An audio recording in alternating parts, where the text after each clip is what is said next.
चंबल के नाम से कौन परिचित नहीं है। और चंबल की जब बात आती है तो बात आती है बीहड़ों की, और बीहड़ों की बात आती है तो बीहड़ों में से निकल के आते हैं कुछ गिने चुने नाम। इन गिने चुने नामों में से कई नामों के ऊपर पिक्चर भी बनी है, फिल्में भी आपने देखी होंगी, और ऐसा ही एक नाम अभी चर्चाओं में चल रहा है और वो नाम है जगन गुजर का। जगन गुजर चर्चाओं में हमेशा से रहे, पर 2019 के बाद में थोड़ा सा ये ढीले पड़े, क्योंकि इनका नाम कुछ ज्यादा ही चर्चाओं के अंदर आ गया था। जगन गुजर ने अपने जीवन काल के अंदर 2001-2008 में सरेंडर भी किया, जमानत पे बाहर आ गए। उसके बाद में फिर ये अपने किसी ना किसी परपंच के अंदर फंस गए और उसके बाद में इनको फिर जेल यात्रा करनी पड़ी। जगन गुजर अजमेर हाई सिक्योरिटी जेल में बंद थे और जगन गुजर की वहां पे हत्या कर दी उन्हीं के साथ बंद सहबंदी विष्णु ने। बातें कई निकल के आई, चर्चाओं का दौर था कि जगीना गैंग के साथ में ये विष्णु जुड़ा हुआ था और एक जगीना को गैंग को खत्म करने के लिए इसने बहुत बड़ी भूमिका निभाई थी, रास्ता बताया था, पहली गोली चलाई थी, और वहीं जगीना गैंग का वर्चस्व स्थापित करने के लिए और उससे जो लोग अटैच थे उनको खत्म करने की जिम्मेदारी थी, और ये वहां जेल में मौजूद था। जगन के साथ में इसने लूडो खेला, इसकी हाथापाई हुई और इसने जगन को मार दिया। जगन का अंतिम संस्कार हो गया। जगन की पत्नी ने बड़ा अनाउंसमेंट किया कि हम न्याय के लिए लड़ेंगे। बेटा भी धरने पे बैठा, मित्र धरने पे बैठा, आवाज उठी कि जेल के अंदर कैसे किसी की जान जा सकती है। पर आज का हमारा जो विषय है वो ये है कि क्या पूर्वी राजस्थान से गुर्जरों की एक फिर नई आवाज उभरने वाली है? क्या चंबल के बीहड़ों से एक नई राजनीतिक आवाज उभरने वाली है? ये इशारे कहीं ना कहीं हमको नजर आ रहे हैं, क्योंकि गुर्जरों के अंदर पिछले कुछ दिनों से देखा जाए तो पांचना बांध और पांचना बांध के अंदर जवाहर सिंह बेडम की भूमिका।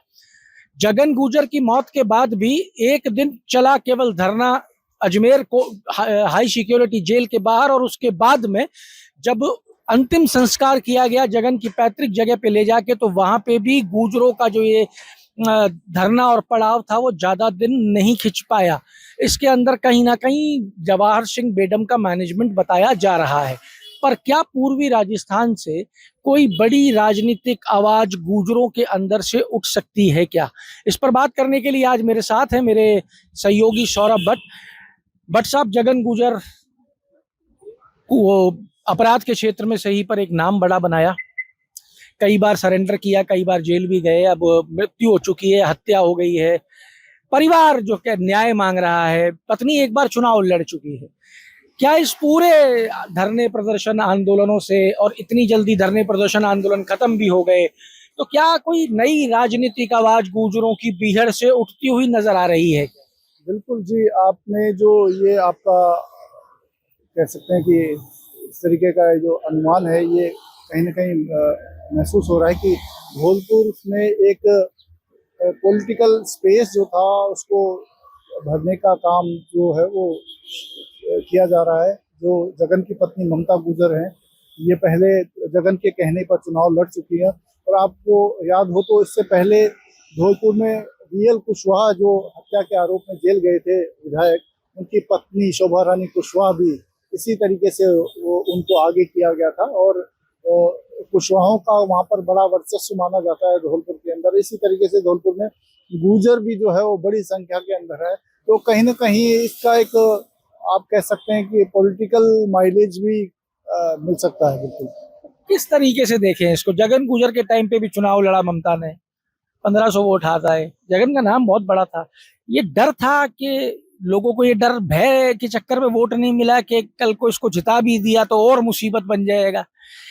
आज जब जगन नहीं है तो क्या ममता को वो सिंपैथी जो है वो भरपूर मात्रा में मिलती नजर आ सकती है? हाँ, देखिए, सिंपैथी का कार्ड तो हमेशा काम करता ही है। और जगन गुजर की बात करें तो वो 3 बार उन्होंने जगन गुजर ने सरेंडर किया था। तो और उनके जो परिवार के जो उनके भाई वगैरह हैं वो भी किसी न किसी अपराध के मामले में जेल काट रहे हैं।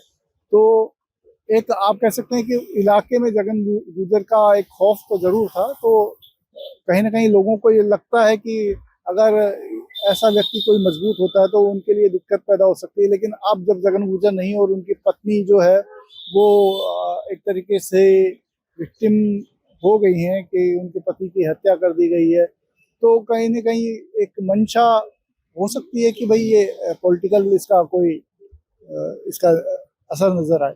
असर नजर आ सकता है। इस पूरे के पूरे एपिसोड को आप किस तरीके से देखते हो, क्योंकि आपने बहुत नजदीक से देखी है कई चीजें, और जिस तरीके से पूर्वी राजस्थान के अंदर सचिन पायलट का प्रभाव कम करने का प्रयास पिछले कई दिनों से चल रहा है, और वो किया भी गया है और नजर भी आया है कई कई जगह पे।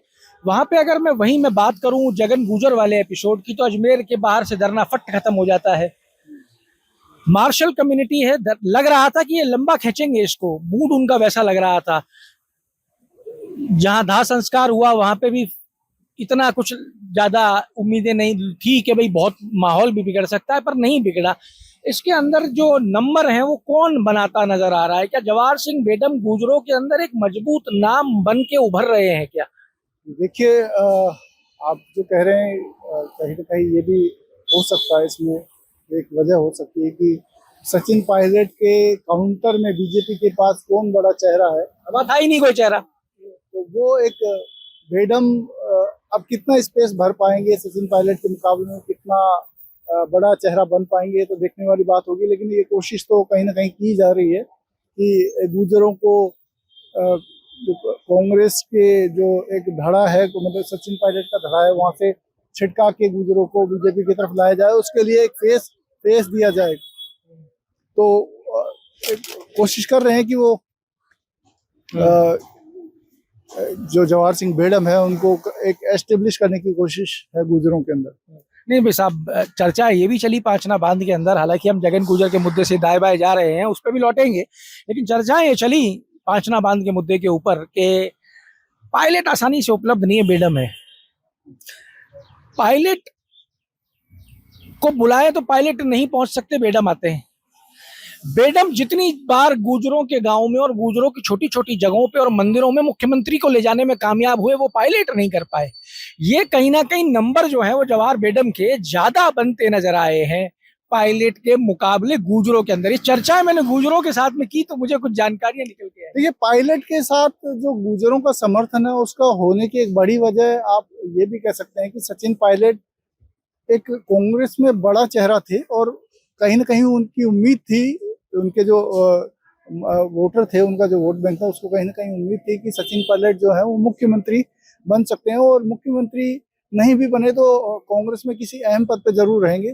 बेडम के साथ ये अभी स्थिति आप नहीं कह सकते कि बेडम इतना बड़ा चेहरा बन गए हैं कि उन्हें बीजेपी कोई बहुत बड़े पद से नवाज दे। तो अब उस स्थिति में, हाँ, क्योंकि सचिन पायलट सत्ता से बाहर है, कांग्रेस की स्थिति अभी उतनी मजबूत नहीं है, और सचिन पायलट राजस्थान में भी अभी उनके पास कोई अहम जिम्मेदारी नहीं है। तो इस लिहाज से जो एक स्पेस बनता है, कहीं ना कहीं बेडम उसको भरते तो नजर आ ही रहे हैं, भरते नजर आ रहे हैं ना। और एक शुरुआत तो हो ही गई है पायलट की। अगर आप बात करते हो तो पायलट के टाइम पे कोई इतना बड़ा पावरफुल नाम भी तो नजर नहीं आ रहा था, जो आज बेडम के अल्टरनेटिव के रूप में लोगों को नजर आने लगा है। बिल्कुल बिल्कुल बिल्कुल। देखिए, सत्ता होती है तो सत्ता के 10 हाथ होते हैं, तो वो बेडम भी उसका पूरा भरपूर इस्तेमाल कर रहे हैं कि कहीं हेलीकॉप्टर से अपने कार्यक्रमों में जा रहे हैं, तो तमाम सरकार के जो विधायक हैं, मंत्री हैं, मुख्यमंत्री है, वो भी उनके कार्यक्रमों में जाने की कोशिश कर रहे हैं। तो ये आप कह सकते हैं कि उनके कद को बड़ा तो किया ही जा रहा है, और इसके पीछे कहीं ना कहीं एक सोच बीजेपी की होगी कि सचिन पायलट के विकल्प के रूप में एक बड़ा चेहरा गुजरों का बीजेपी में तैयार किया जा रहा है। अब अगर बात करें जगन गुजर और उसके परिवार की, जगन गुजर और उसका परिवार क्या जो न्याय की मांग कर रहा है, जो गुहार उन्होंने लगाई है, जो उन्होंने धरना प्रदर्शन किया है, उसका हल क्या निकलेगा और उसका इनको फायदा क्या मिलेगा? जगन गुजर की बात की जाए तो गुजरों में स्पेस भरने के लिए क्या ममता गुजर को या उनके बेटे को राजनीति में स्थान दिया जा सकता है? पहला सवाल मेरा। और दूसरा बड़ा सीधा सीधा सा सवाल कि ये दाव सबसे पहले कौन खेलता नजर आ रहा है, भाजपा या कांग्रेस? देखिए, पॉलिटिकल जो आप कह सकते हैं कि मंशा जो है वो तो पहले भी जाहिर हो ही चुकी। ममता गुजर पहले भी चुनाव लड़ चुकी है, जगन गुजर के कहने पर ही ममता गुजर ने चुनाव लड़ा था। तो अब इसको भुनाता कौन है? अब देखिए, सरकार के आप कह सकते हैं कि सरकार का हमेशा एक बड़ा अपर हैंड तो होता ही है, और सरकार इस मामले में, सरकार से मेरा तात्पर्य बीजेपी से है कि बीजेपी अभी सत्ता में है, अपर हैंड बीजेपी के पास है और बीजेपी इस मामले में कहीं ना कहीं कोई एक्शन करके और ममता गुर्जर को आगे करना चाहे तो बीजेपी उसका फायदा ले सकती है बीजेपी उसका फायदा। पर ये जीरो टॉलरेंस का क्या होगा फिर? देखिए, जीरो टॉलरेंस तो जैसा एक आप कह सकते हैं ये भी जुमलेबाजी है और सत्ता जो है अपने हिसाब से, अपने समीकरणों के हिसाब से चलती है। टॉलरेंस तो सरकार को देखना होता है कि कहाँ उसको टॉलरेंस करना है और कहाँ टॉलरेंस जीरो रखना है। देखिए, जगन गुर्जर की कहानी पुरानी होती नजर नहीं आ रही है। जगन गुर्जर से मुझे नजर आ रहा है कि कोई एक नई कहानी राजनीतिक रूप से यहाँ निकल सकती है। गुर्जरों को पूर्वी राजस्थान में मजबूत करने का काम किया जा रहा है भारतीय जनता पार्टी के द्वारा, और भारतीय जनता पार्टी के मंत्री, गृह राज्य मंत्री जवाहर सिंह बेडम निरंतर रूप से पूर्वी राजस्थान में खुद को स्थापित करने में लगे हुए हैं और स्थापित होते भी जा रहे हैं। सीधी गुर्जरों के बीच में जो चर्चाएं हैं वो ये कि पायलट आसानी से उपलब्ध नहीं है, जवाहर सिंह बेडम उपलब्ध हैं। दूसरा विषय, अगर गुर्जरों को वहां एस्टैब्लिश करना है चंबल के बीहड़ के क्षेत्र में, अगर कोई मजबूत नाम जिसके पास में सिंपैथी भी हो, पुराना राजनीतिक अनुभव भी हो, चुनाव लड़ने का मादा भी हो और साथ में एक बड़ा नाम भी हो, तो वो इस टाइम जगन गुर्जर के परिवार से नजर आ रहा है। तो क्या ये जगन गुर्जर की कहानी यही खत्म हो गई है या जगन गुर्जर की कहानी एक नई शुरुआत करने जा रही है उनकी पत्नी और उनके बेटे के रूप में? ये सब देखना होगा, भविष्य के गर्भ में है। जो भी होगा आप तक पहुंचाएंगे। जुड़े रहिए हमारे साथ। अमर उजाला के लिए जयपुर से मैं आशीष और मेरे सहयोगी सौरभ भट्ट। आपके राज्य की खबरें, आपके शहर की खबरें सबसे पहले जानने के लिए देखते रहें अमर उजाला। चैनल को सब्सक्राइब जरूर कर लें और पाएं हर अपडेट।